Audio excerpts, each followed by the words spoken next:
I want to talk about, this is I guess one of my first YouTube videos after the aftermath of dealing with a person who is a narcissist and exiting a relationship with somebody with narcissistic personality disorder, or just who's a flat out malignant well, I'm using terms today, and I know this may make some people uncomfortable, but it makes other people very comfortable when I say an evil narcissist.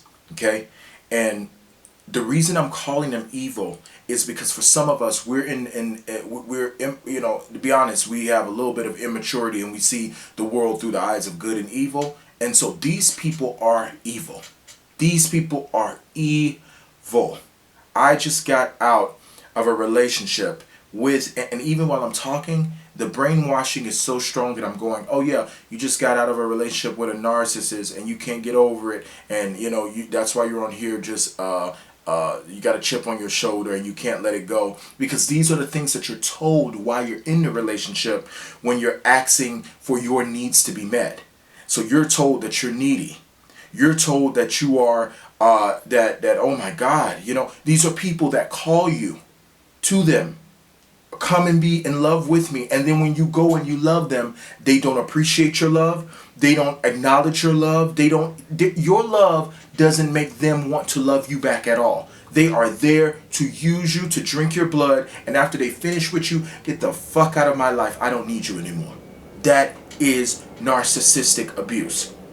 If you would have told me a year ago, that maybe 2 years ago, that there was something called narcissistic abuse, I would not have fully believed in it. I believe in all things because I do a lot of research, and I'm not real close-minded. However, sometimes when you don't go through something, you look at a person and you're like, why is she or he still calling that person or stuck with that person? That person's an asshole. Why don't they just get a life and move on? You need to you don't know what this is, baby.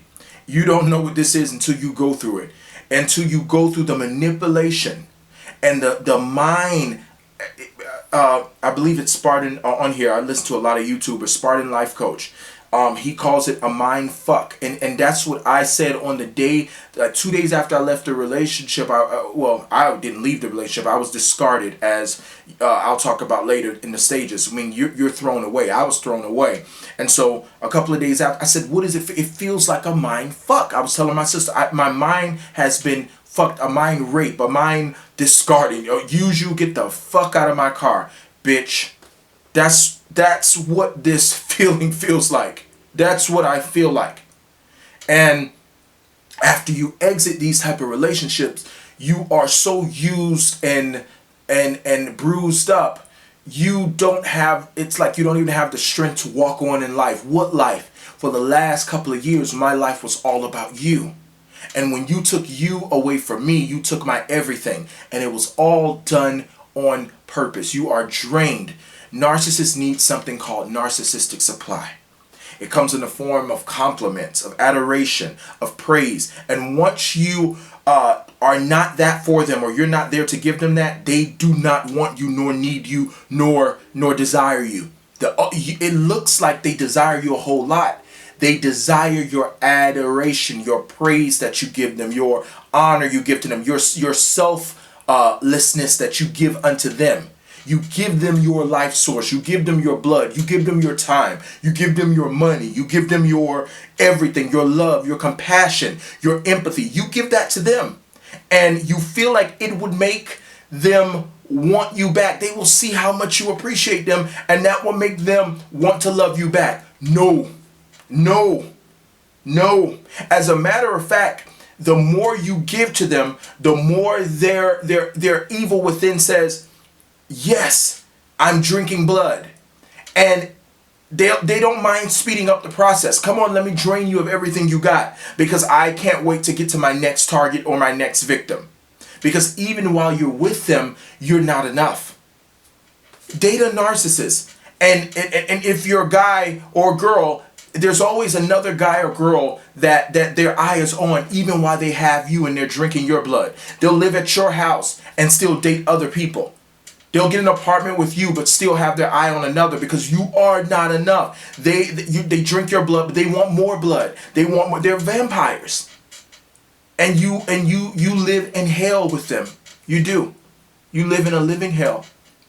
And so, if nothing else, I hope these videos help you, because this is what I needed and I still need now on my way. I hope it's a support. I hope you can see a different face that says, me too. Me too. Me too. I was done like this too. It happened to me too. And you are not crazy. And you are not strange. You are not needy. No, you are not obsessive. Because they make you feel all these feelings. You almost start checking yourself like, am I desiring too much? In the last stages of my relationship with the narcissist and his mother, okay? Because you got to know something. These people have partners in crime sometimes. And I could not believe this. But I was told that I was crazy for calling once a day. Don't call him because he has a busy life. I'm your partner. I can't call you once a day. But that's how fucked up I was. And I was living by that for months. I would get maybe 2 calls a week. And it was my job to continuously supply encouraging texts throughout the day. What the fuck was I lost in? A narcissistic, abusive relationship. That's what I was lost in. Yeah. Yeah. And now we got a name, we got a title, and it does maybe not much because there's so much feelings and emotions involved. But it does give us a path to start to try to heal some of this for us. Because I'm going to tell you something. You're used and you're left on the road to maybe bleed to death and to die. That's how cruel. Picture your worst horror film, and it doesn't compare to what this feeling is. You're left to waste away. With your feelings and emotions and your heart and even maybe your finances and your stability in life. None of that matters to the narcissist. I'm done with you. It's over. Get the fuck out of my life. What do I do with my wounds? I don't give a damn. I don't give a damn about your wounds. I don't care about you like that. It's not that deep. And you're left gasping for air in shock. But one of the things I'm learning now is that I need to get past, or go through it, but get past the shock and believe them for who they are. A malignant, cold narcissist. A narcissist. A baiter, a user, a manipulator, a scam artist. That's what they are. And accepting that. I never want to call anybody because coming from a Christian background, you don't want to put anybody down. Everybody has love and light within them. I don't know about that anymore. A user, a scam. If there's the love of God inside of their heart, listen, I can't see it. And I don't feel it. And their actions do not show love of God. So I'm not going to sit here and keep telling myself, because I was talking to some friends won't even get you. Some friends will understand you and they'll take up for you and they'll say, damn, he or she doesn't have the right to do that to you. And then you got other people that want to say, well, everybody has the love of God in their heart. Let's walk in forgiveness. Let's pray for them. I'm not praying for them. I don't see the fucking love of God in their heart. I don't see it. I don't feel it. They scammed me. And for now, I need to acknowledge that so that I can get this fucking confusion out of my head, because this relationship makes you feel like I love you 1 second, I hate you because I love you, and you act like you're in love with me, but then you turn around and scam me, and I find out about it, and you say goodbye. And then it's like, wait, but what was the other night when we were walking on the beach and holding hands and you said I want to spend the rest of my life with you? It was a scam. It was a scam. So if I'm sitting here trying to imagine you to be the angel of God and oh, you got the love of God, and then I'm feeling like it's okay for you to scam me. And it's not. It's not. So for now, I'm just going to, and I know some of you out there can feel me on this. I'm just going to call you evil. And I'm going to be okay with that, because I need to get an identity back too of power, because they disempower you. You're even afraid to say something negative about them. You're even afraid to not, and not even negative. You're afraid to say what they've done to you. You're afraid. You find yourself walking on eggshells. So I just want to let you know you're not alone. All right.